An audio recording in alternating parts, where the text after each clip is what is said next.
Hey guys, Forex here, hope you're all well. What you're looking at in front of you is my fully working Nintendo Famicom, as you can see. Now what I'm going to do today in this video is I'm going to be installing Tim Worthington's NESRGB. Now straight off the bat, this is going to be a vlog video. The reason for that is I don't want to give out the wrong information. I've only ever installed one of these into a NES.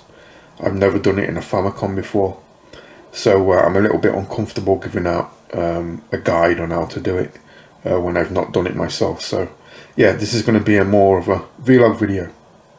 So yeah, if you stick around, I'll crack on installing this thing. Now if you take a look at my Famicom, you can see I've modded it where it's got detachable controller ports. Now if you want to see that video, I'll put a link to that in the description, but first I need to get in this thing, and to do that it's very easy. There's 6 screws I need to remove. There's one here, there's one here, there's one here, there's one here, there's one here, and the final one is here. Once I remove those, I'll be able to take off the back cover. Now if we take a look at my Famicom, you'll see it's been modified quite a bit. But obviously yours won't have these capacitors in. These are used to get rid of the jail bars on the composite video mod. So yeah, what I need to do is get the motherboard out. That is a number of screws I need to remove to do that. There's one here, there's one here, there's one here, there's one here, there's one here on the cartridge port, there's one on the opposite side as well, there's one here, and the final one is here. Remove those and then I can take out the player 2 connector, player 1 connector, and then I should be able to take out the actual Famicom motherboard. Now what I've done is I've just gone ahead and reversed the composite mod. I've removed the smoothing capacitors, that helps with the gel bars. What I need to do now is remove the actual RF modulator / power board, because this is not needed anymore. We've got a replacement we need to put in. So yeah, what I'm going to do is I'm going to take my desoldering gun, I'm going to desolder the actual ribbon, and I'll desolder the power switch as well. So yeah, I'll crack on with that and then come back. That's the Famicom main board out. What I need to do now is actually remove the PPU. Now again, I'm going to take my desoldering station, but first a top tip before you remove a chip like this. The easiest way to do this is reflow the actual pins of the chip with some fresh solder. It just makes it easier to get the chip out. So yeah, I'll go ahead and do that and then come back. That's the PPU removed. That came out pretty easy, and not a problem when you've got a desoldering station. Now if you take a look at my PPU, you'll see that it's missing a actual leg. Now when I did the composite mod, I did it where you remove this pin from the board and you solder directly to this, and obviously I've lost the leg off it, so I'm gonna have to solder a new one on there. Not too difficult. I'll get an old chip and just solder the leg from it onto this. But yeah, what I want to do now is install a turn pin socket. So I'll go ahead and do that and then come back. That's the pin fixed on the PPU. You can just see it's this N1 here. I've installed the turn pin socket into the PPU socket. What I want to do now is build up the Re-Locator board, so I'll crack on with that and then come back. And that's my Re-Locator board all taken care of. What I need to do now is put the NESRGB in the socket, pop the PPU in this socket, and then take care of a couple of jumpers, and that's the hard part over. That's the NESRGB installed into the Famicom. What I can do now is move on to building the new power and audio board. So here's our new power / audio board. What I need to do now is just spend 10 minutes soldering these components. So I'll go ahead and do that and then come back. That's the power board and audio board all assembled.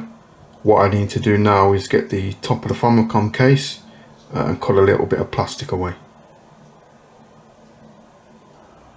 So I've gone ahead and removed the little bit of plastic here. This allows the NESRGB to fit in better. I've also filed down a little bit of the plastic here. That's so the actual power board and audio board can fit in. So yeah, what I need to do now, guys, is just wire this all together. So I'll crack on with that and then come back. And as you can see, all done, all soldered in, and it's looking quite nice. Now I can tell you guys, it can be a little bit tedious to do this mod. The reason is there's a lot of soldering you have to do, and especially trying to get the PPU out. I can see it being a bit of a pain if you don't have a proper tool like I do. It's going to be a little bit of a pain trying to get it out. But yeah, it wasn't a pain for me because I've got a proper tool to do it. But there's a lot of soldering you have to do, wires and that relocation board as well. So it can get a little bit boring. I can see if you was a professional modder and you were doing these day in, day out, you'd get bored pretty quick. But yeah, anyway, it's done, guys. It's looking quite nice. Now before I put the back on, I'm going to show you something now. I'm supposed to drill an hole in the case just here, and it's so I can adjust this, and this is the left and right audio separation from the different channels, because now are stereo.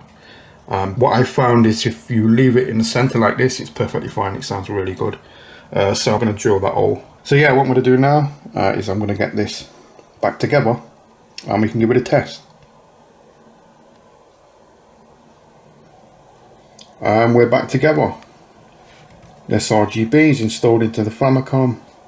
I've got my Crix EverDrive N8 installed. Let's power on and hopefully we should get some nice video. And we do. So what I'm going to do now is press start, and I've already loaded up Super Mario Bros. 3. And hopefully we get some really nice video. And as you can see, it looks amazing. Now I'm not going to press start, guys, because obviously the music will start, and you know what Nintendo's like. You play a little bit of Nintendo music in a video and they'll claim your video. So yeah, what I'm going to do now, guys, is I'm going to power off. I'm going to select a different game. I'm going to choose the Japanese version of Castlevania 3, and that's got expansion audio. So we can listen to the audio. So yeah, I'll go ahead and do that and then come back.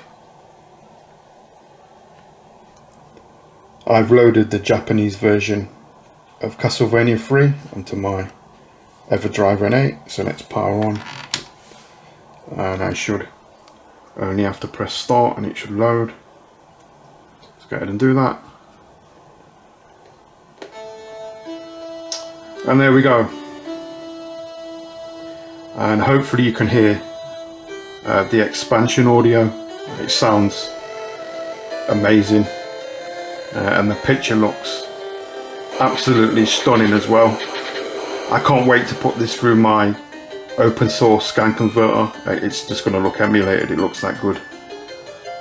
So yeah, let's start the game.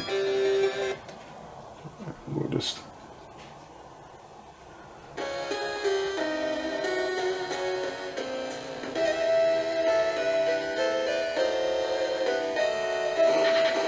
picture's amazing. It really is jaw-dropping. And it sounds awesome. Now we've got that left and right channel audio separation. So yeah, there you go, guys. Just a quick video, a vlog video. I wanted to make a vlog video because, like I said, this is the first time of me installing a NES RGB into a Famicom. Because of that, I wasn't comfortable in making a guide. If I'd have done more than one, I probably would have made a guide, but like I said, I've only ever done it once and this is the first time, so I wasn't comfortable in making a guide. But yeah, there you go guys. I hope you liked the video. If you did, please give it a big thumbs up. Like, comment, subscribe, all the usual stuff. And as always, I'll catch you on the next one.